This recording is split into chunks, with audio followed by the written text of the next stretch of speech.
Welcome to tonight's webinar, Model the Way, with India Oaks and Jack Oaks. October is AAC Awareness Month, and this month, India and Jack have kindly agreed to share their personal thoughts and experiences with us. My name is Yusun Chung. Sarah Blackstone and I are your facilitators for this evening's webinar. We have no financial or non-financial relationships to disclose relevant to the content of the webinar. PWUACC webinars are free.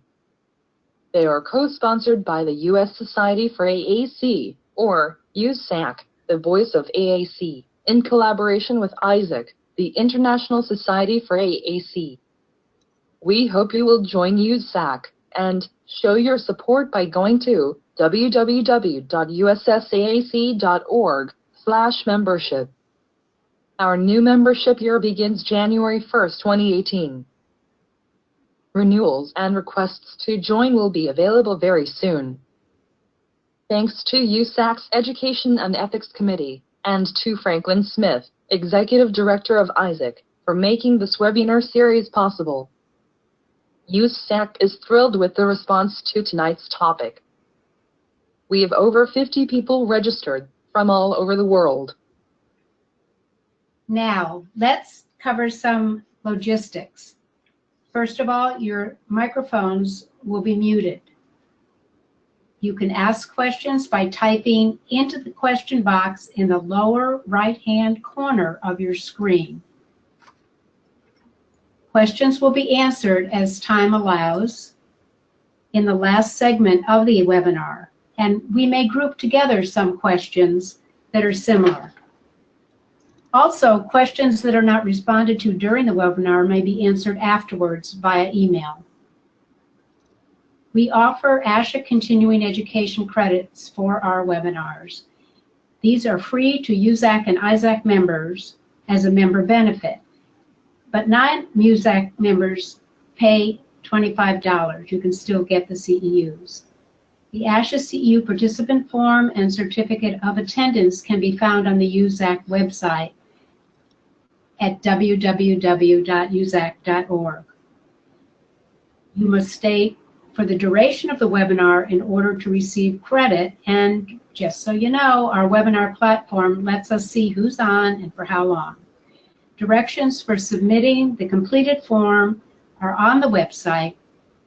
You need to scan it and send your participant form within 2 weeks to the email address shown on the slide. All registrants will receive a follow-up email that provides you with a link to the site where you will find the slides for this webinar as well as other archived PWUACC webinars. Also, the ASHA CEU form and instructions and an evaluation survey will be on the website, and we'd like you to fill that out. This webinar will be archived along with the others within a few days, so both the audio and the slides will be available.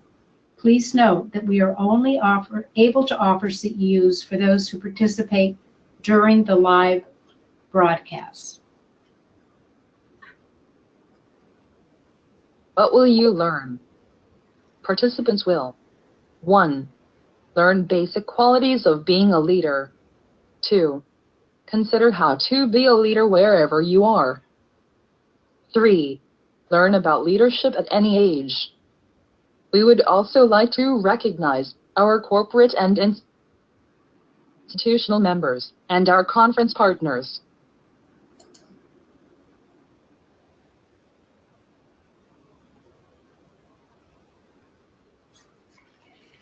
Before we introduce our speakers, the PWUACC board wants me to let you know that PWUACC and some of our partners are actively engaged in helping people who use AAC and their families. who were impacted by the hurricanes of 2017 and the recent fires in Northern California.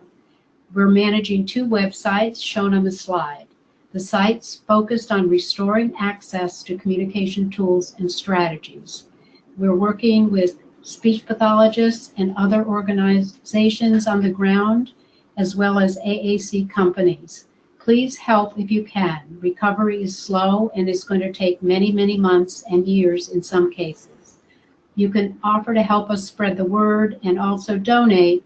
100% of any money we receive goes to help people who use AAC who've lost their tools, technologies, and other communication supports.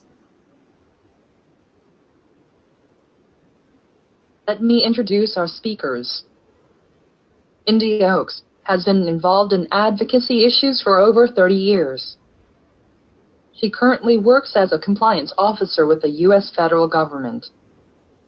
She has a law degree with a certificate in family law and social policy from Syracuse University School of Law and a master's in public affairs with a certificate in nonprofit management from UNC Greensboro. She is also a flotilla staff officer in the U.S. Coast Guard Auxiliary, PTA president at her son's school, and former board member for Isaac, and president of PWUACC. I invite you to read about her many accomplishments as an advocate for children and youth and underserved populations in her bio on the website. Oh, and when she is not working, being a mother, or volunteering, she is in her 33rd year of playing soccer. Jack Oaks is a 2nd grader at his local public elementary school. Living up to his name, Jack is a true jack of all trades with interests including acting, cooking, science, math, movies, inventions, art, and anything to climb up on. When he is not networking with his ever-expanding group of friends, Jack plays soccer and baseball, and trains as an advanced dragon at this martial arts studio. Okay, India and Jack, over to you.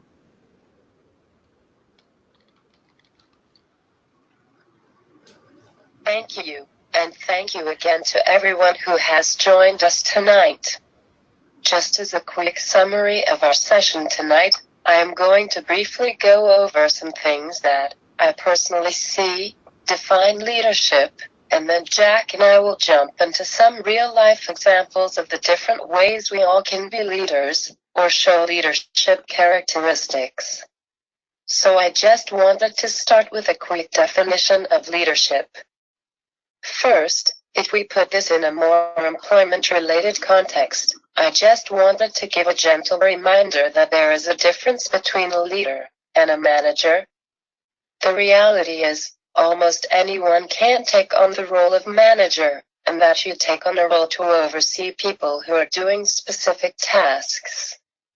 And yes, sometimes managers can also be good leaders, but a leader is also someone who is looking towards the future, towards a larger vision, and motivating those around him or her to take action towards achieving that common goal. Another easy way to differentiate between leaders and managers is that managers tend to say, go, while a leader says, let's go. Leadership definitely can be a very complicated thing, with all the different people, resources, and goals you might have around you, but another definition of good leadership, and I will say this throughout this talk, is being able to make others better as a result of your presence, and making sure that impact lasts in your absence. Leadership is not about a position or title, but about how you influence others. Jack, did you want to share what you think being a leader means? I think a leader means somebody that helps others to rise up to the challenge. And when they see the challenge, they will try to accomplish it. So they can get the work done, like in the school. If you're trying to have a math test, you're trying to accomplish your math. And a leader also never gives up. If something goes wrong, you learn that that doesn't work and you keep on trying.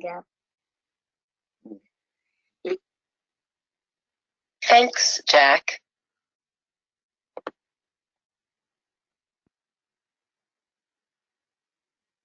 So before I jump into the next slide, and some characteristics of a great leader, I did just want to mention two things. First, I know there is always a debate on whether people are born leaders or learn to be leaders. I will not get into that discussion today, but I will say, regardless of whether you are born with leadership traits or not, a true leader should always be learning, always looking for ways to improve. I also just want to acknowledge that the reality is there are good and bad leaders, and we all have to learn to handle people who exhibit both sides of that spectrum. But one of the quickest ways to distinguish between the two is that a bad leader cares about who is right, while a good leader cares about what is right. That said, I did want to talk a bit more about what makes a great leader. Long before any leadership training course, I have always believed that one of the most important things in a great leader is simply to be yourself, and to be honest. The more people see that you are being real, that this is who you are, the more they will both respect and trust you, which means they will listen to you more. I think I mentioned before that leaders have a vision, and being able to share that vision with others. Going along with the whole idea of influencing others, if you are able to motivate the people around you, you inspire them to take action on whatever vision you are trying to share. And motivation is not about getting others to want to do the tasks you would like them to do, but instead, motivation is about getting the people around you to recognize the potential inside of them and channel their own energy to grasp onto that potential.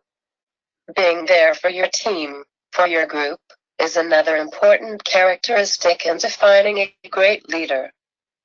I know I put the quote on the slide by Nelson Mandela about the value of leading from behind and only taking the front line when you need to protect those people around you, but another scenario that I have lived by from the time I was a young child was the idea that a great leader was not simply a general who rode by on his horse and stopped to say, "Good job," to a soldier digging a ditch in the middle of a storm, but instead got off his horse and started to help the soldier finish the ditch.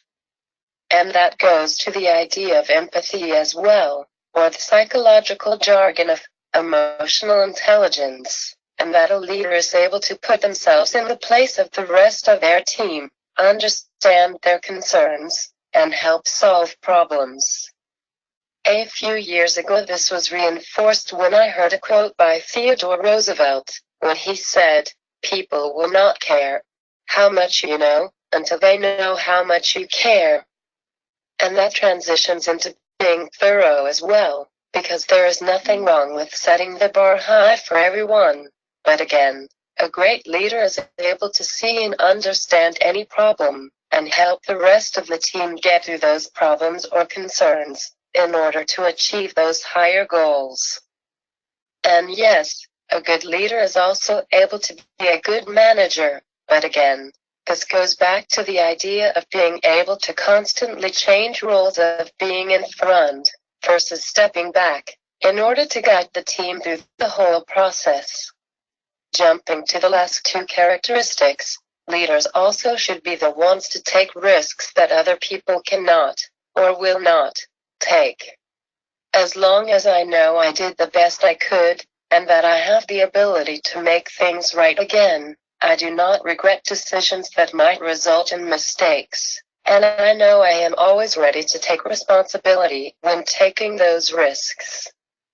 And as I said earlier, true leaders are always looking for ways to improve, whether it's improving the work, their own leadership skills, or more importantly, improving the skills and confidence of the people around them. Moving on for just a moment about different ways to be a leader. I have always told those around me to respect the position you are in, whatever that is, but never let it define you. We all can be leaders, in different ways, in different environments, but the number one way is simply by supporting others. The more we support others, the more we lead by the actions they see from us. And again, you do not have to be in an actual leadership position to be a leader. If you are at work, you can be a leader by taking the lead on a project, or a working group, or better yet, create your own project to implement for your office. Wherever you are, you always can show signs of being a leader by speaking up on issues that matter to you. It is not about always being the one to talk in meetings, but talking when it actually matters. And so when you do speak up on issues that you are passionate about, other people will listen to you and respect you more. Leadership can also be as simple as supporting your teammates when playing sports, or taking on more formal leadership roles, like running for student government, or joining a board of directors.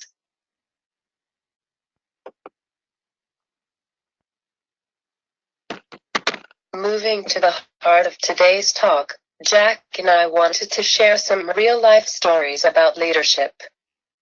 Just to kick things off, I wanted to share my first example by going back to my message about respecting your position, but not letting it define you. And so, when I first started working with the government 6 years ago, I entered as a program coordinator, which was the lowest level in my specific office.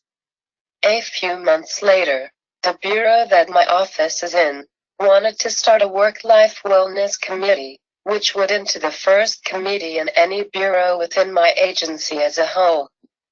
Even though my job was on the lower end in the hierarchy of positions, it did not stop me from volunteering to co-chair the committee, which is something I still am doing now.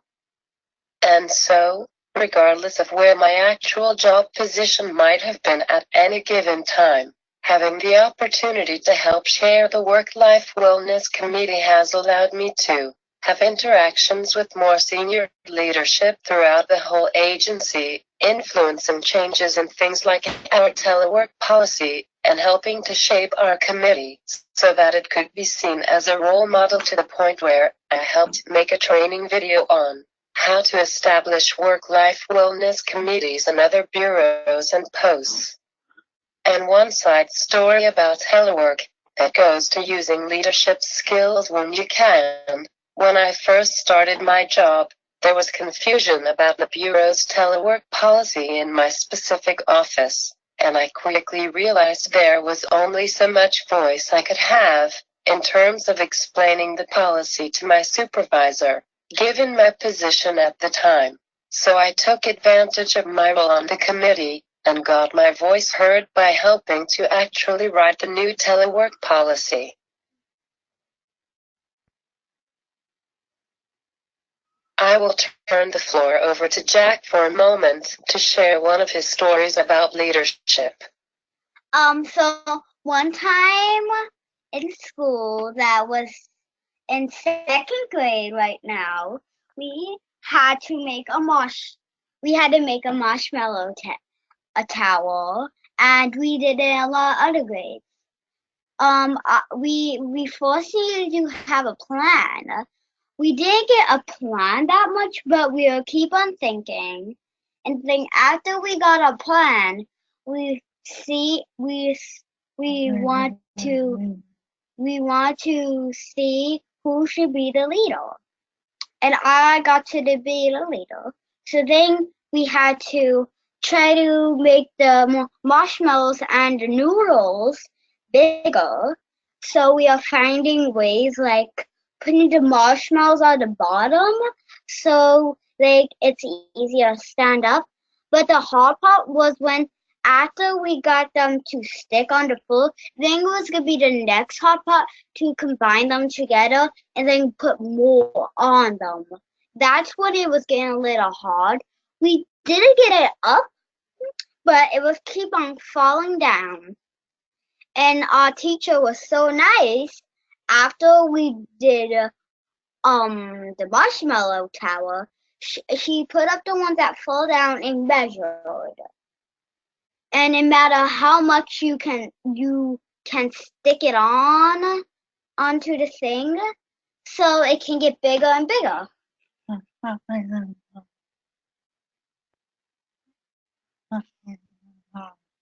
So now I know there's different ways how to do it, and that's one way.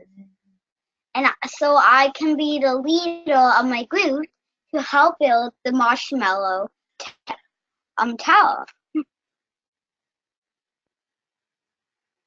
And my mom Thanks, Jack.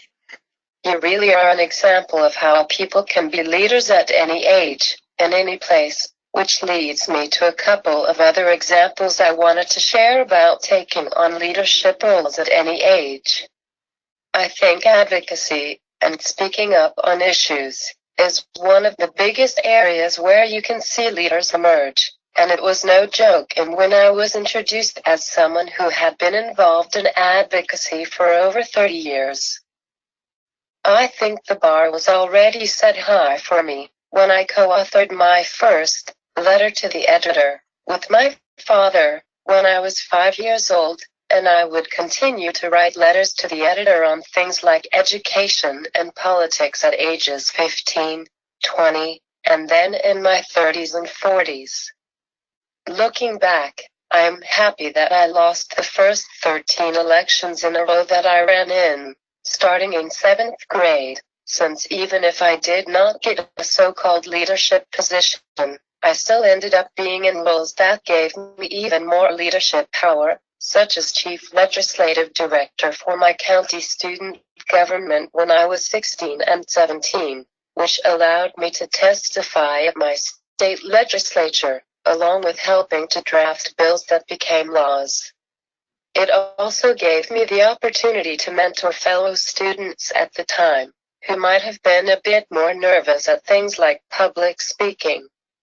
Move at 25 years later and I still am doing advocacy work, both professionally and personally, which brings me to an event last spring, when Jack's school was going to have 3 teachers cut for this current school year.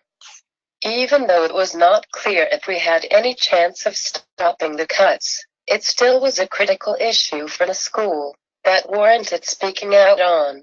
And so, along with writing a letter to my county board of education, on behalf of our PTA, arguing why we could not afford to lose the teachers, I also went to testify in person at the Board of Education. But along with 2 other parents who testified that night, Jack also asked to come and testify, but I will let Jack share what it was like to talk about losing teachers, and why he wanted to talk before that big group of people.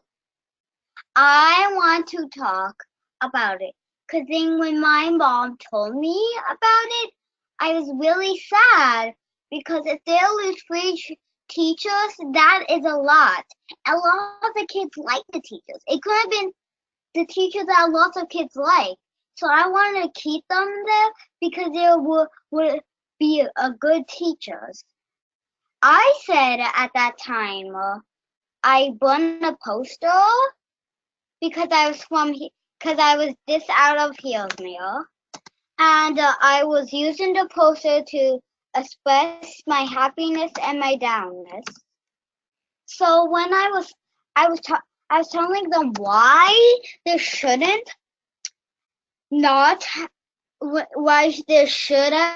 keep the teachers, because lots of the kids will get sad because, like I said, lots of kids might like that teacher. And I flipped my poster to a frowny face thing, but then in a happy part, I said, if you keep our teachers, lots of kids will be, all our new kids will be happy to meet our new teachers that are regular ones that are supposed to be here. After I said everything, they had to decide, and I, me and my mom and all the others did a good speech, and then after a few more weeks ago, then my mom told me that today she told me that the three teachers didn't get. But even if you don't win, you still tried. So it's not about winning, it's about having fun and trying. Thank you, India.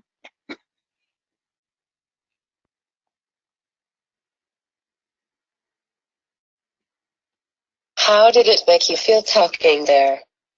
It made me feel happy because I want to make sure the teachers were there because I wanted Hillsmere to make sure it was a great school for some of the new people in kindergarten and the new people that are going up to the new grades to see the new good teachers.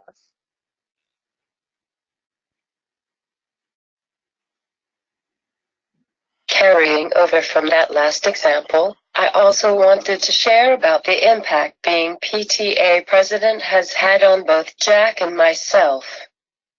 Given how involved I always have been in educational issues, and the fact that Jack is going to the same elementary school that I went to as a child, when Jack started kindergarten, I decided to break my strict bedtime routine on nights of PTA meetings and bring him with me, just so he was in that environment. Then I suddenly became PTA president the next year, and kept bringing Jack to most of the meetings, and even though he would be playing in the back of the room, or on the computer, it quickly became clear that he was listening and observing everything too, to the point where he gets mad at me if I do not take him to a meeting that is about his school. So Jack, why do you like coming to PTA meetings? I like to come to PTA meetings because I get to hear about I'm gonna do in my class, and I get to hear what my mom thinks it can help the kids like me have better things. Also, sometimes when I do listen, but then I go in the back. I see some of my friends, and we like to do some things for Hillsdale. Like one time, we made a poster that presented some things, and these were the things: nature, water, soil, and fun. We made all of that, and we showed it to the PTA. And other times we displayed. So I like coming there so I can do stuff so it can be good. And one time when I made a poster, I get to be on the announcement, and because I made a so good one with one of my friends. So if you combine your work with another person, it can make something really good.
Sarah, did you have some follow-up questions for Jack?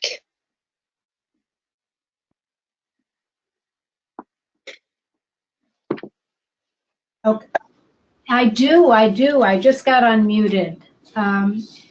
Jack, how are you doing? Are you enjoying this? Yes.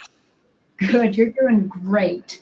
So I'm wondering if, I probably am not the only person who wonders this, but why do you think you like being a leader so much?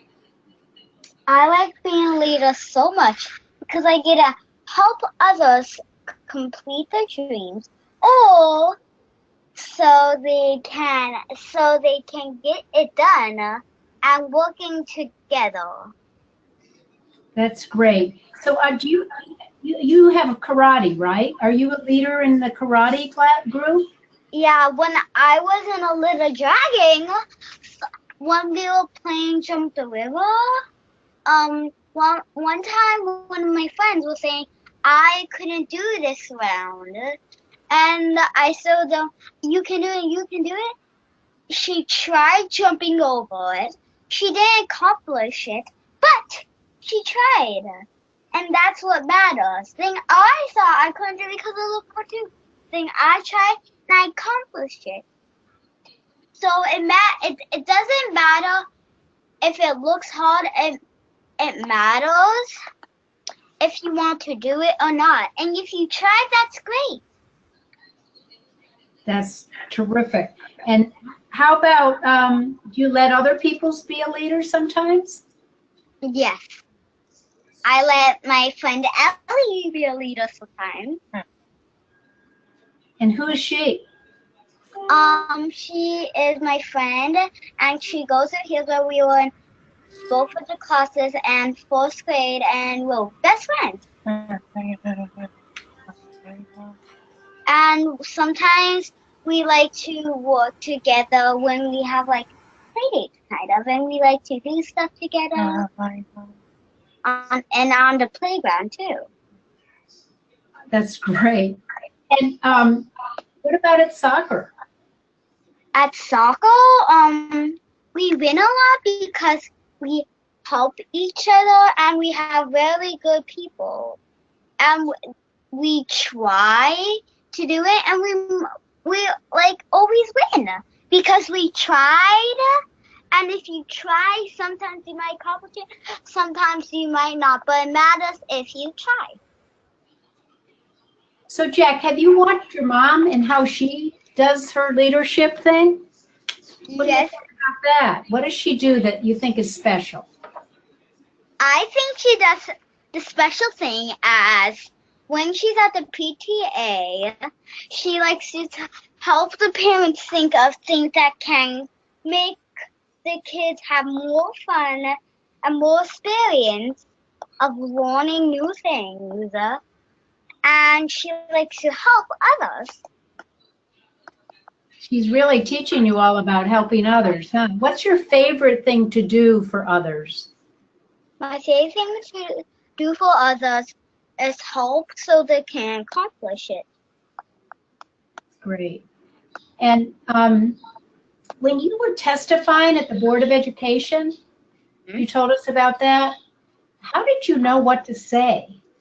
Well, I was thinking of something good to say, and I just tried to say it, and everybody loved it. So even if you don't get that good, you tried your best. And I tried my best because I didn't know what to say because I just got the idea. But then I knew what to say and I tried it and everybody liked it.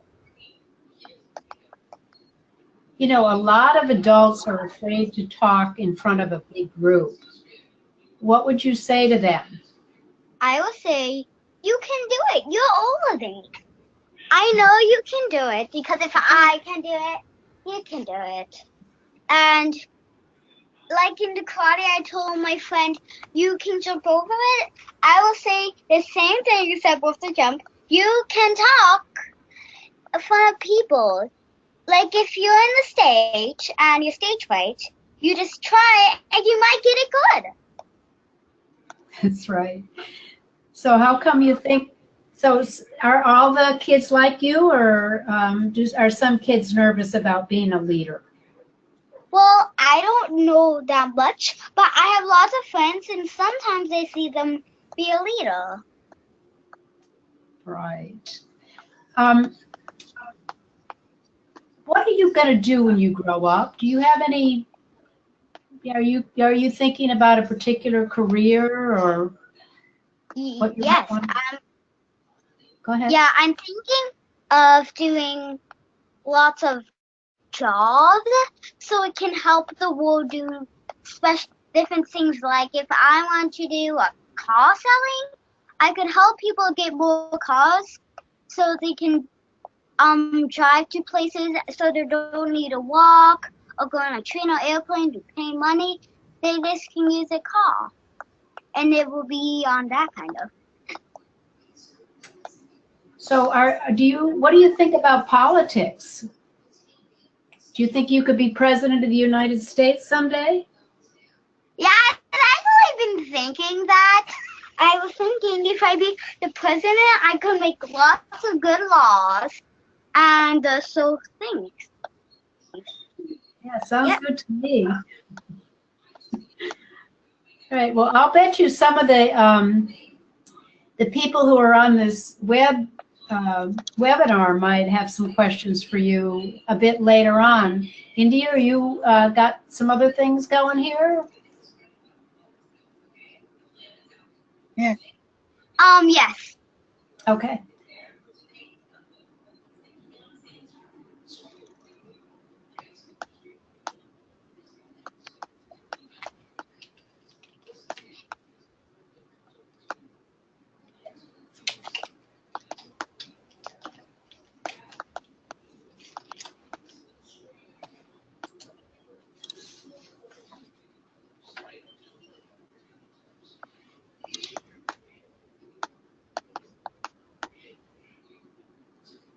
Jack, while your mom's preparing something, you ready? Okay, go ahead. I can throw in another story about when I joined AmeriCorps. I was thrown into directing a nonprofit in Baltimore for kids with sensory disabilities, which forced me to take on every part of being a leader. But being thrown into that position let me help others start organizations later on, not only showing them the legal aspects, but the other things like public speaking and building up volunteers and forming a board.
I also think just my actions make an impact since at work, everyone comes for me for help and advice, which is why it's important to show who you are and support others.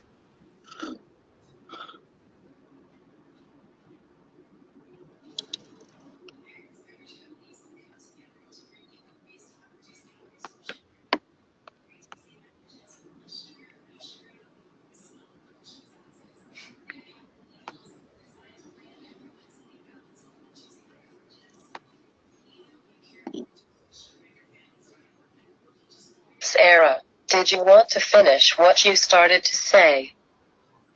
I was going to ask Jack another question if you were preparing something to say, so I can do that? Yeah. Yes. Okay, Jack, here you go. So I understand that you've been on TV? Yes. Once. Oh, how did that happen?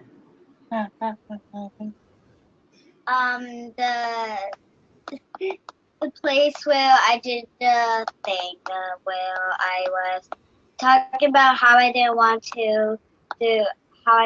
people to take away free tickets to our school. The testimony was live on TV. Oh, okay. How was it with the cameras and everything? Didn't that make you nervous? No, I just wanted to try my best, and I did. Cool, cool. All right. So that was my question for Jack. Do you have more, India?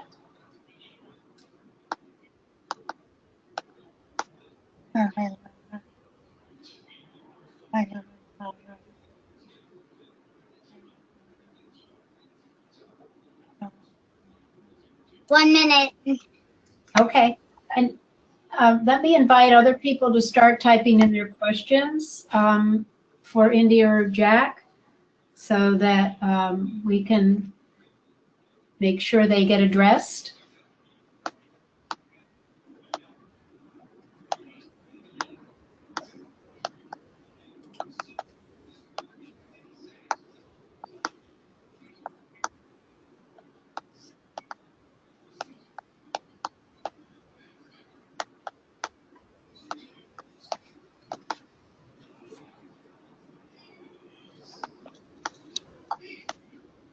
And while India was doing that, I just want to point out to people that India's been president of USAC on, I think, twice, if I'm correct, as well as being the PTA president. And so she's winning elections all the time, but also she's been on the executive committee of ISAC, the International Society for AAC.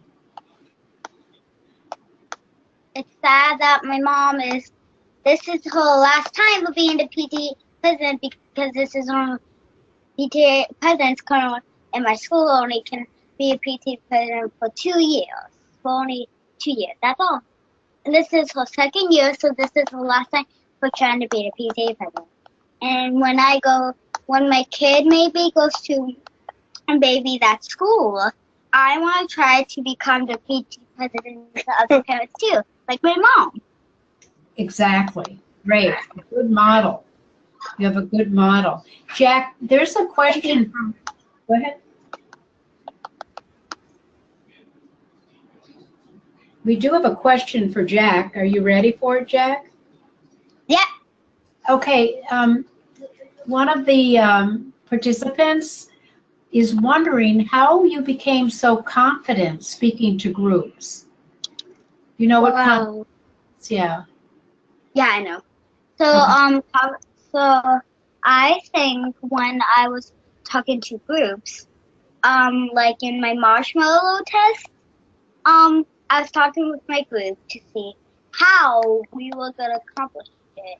So if you're having a task where you need to have a group, you could talk with them so you can accomplish it. But if it's with other more people than you expect, you might get a little worried. But it would be tended to a little people like your group. It could, and if you do that, it's easier to think. It's easier to think you're not that scared anymore, because you might think it's just a group and not lots of people. And do you think practice helps you?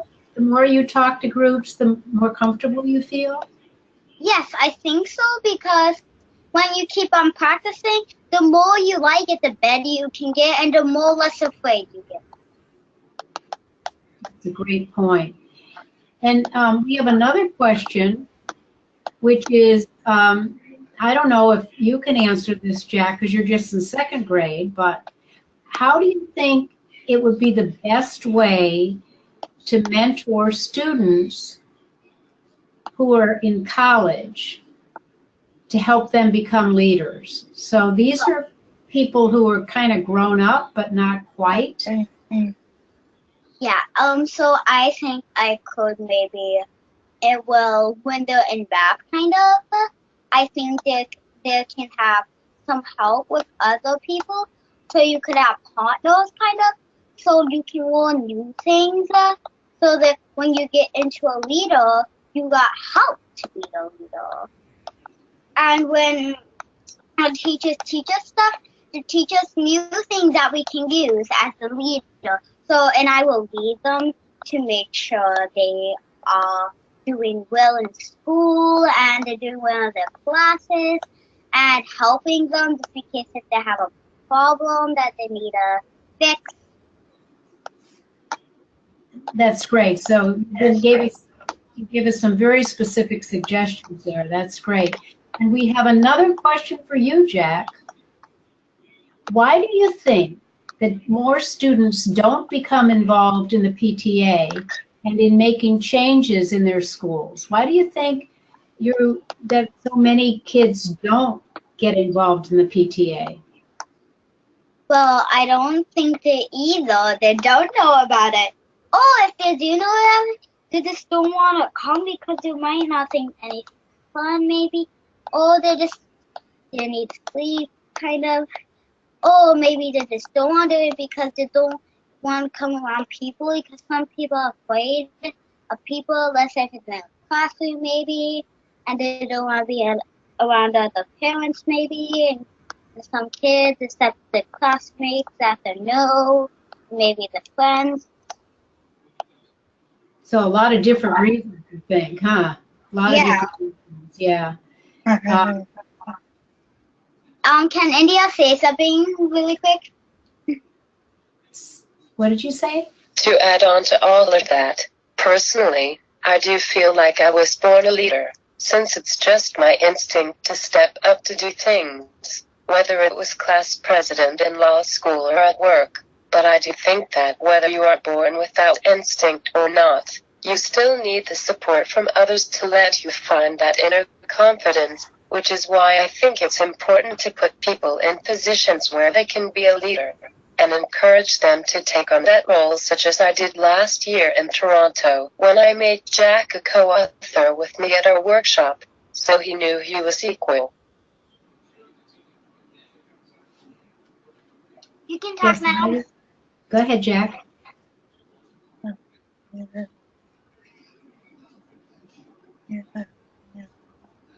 You can talk now. Oh, okay. Thank you.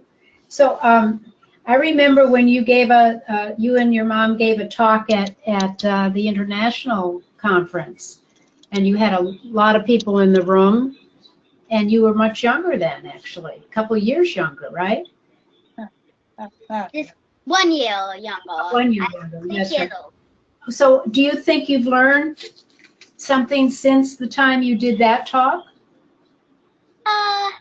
Well, I know now how to speak around other people, so now if I do a speech, it could maybe be good, because when you have lots of ideas, it can help with your speech so you can have more ideas what to say. That's true. That's what we talked about. So you have more ideas now about leadership, huh?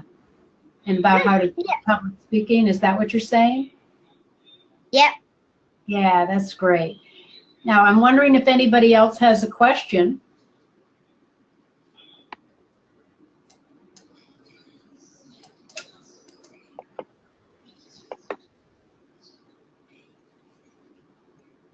And I'm not seeing any. But Jack, do you have any questions? I think, and anybody that's listening right now, I think if you want to be a leader when you're grown up, if you're right now getting to be almost a parent, keep on practicing a lot if you want to be a leader since you're getting older to a parent. But if you're younger and you want to be a really good leader, you can keep on practicing because you got a long time until you get to be a grown up. So I think you should keep on practicing. So you can do it if you wanted one. That's great. Okay. Well, I'm not sure we have any more questions.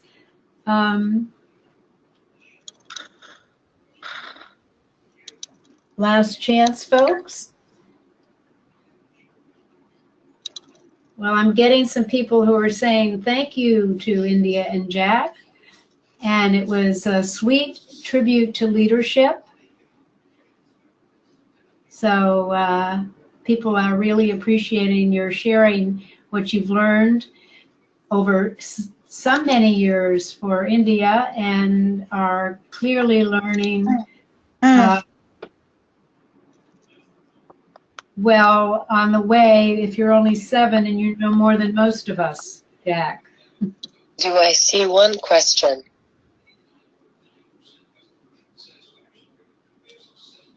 What, India? I'm sorry, I didn't get that. Do I see one question?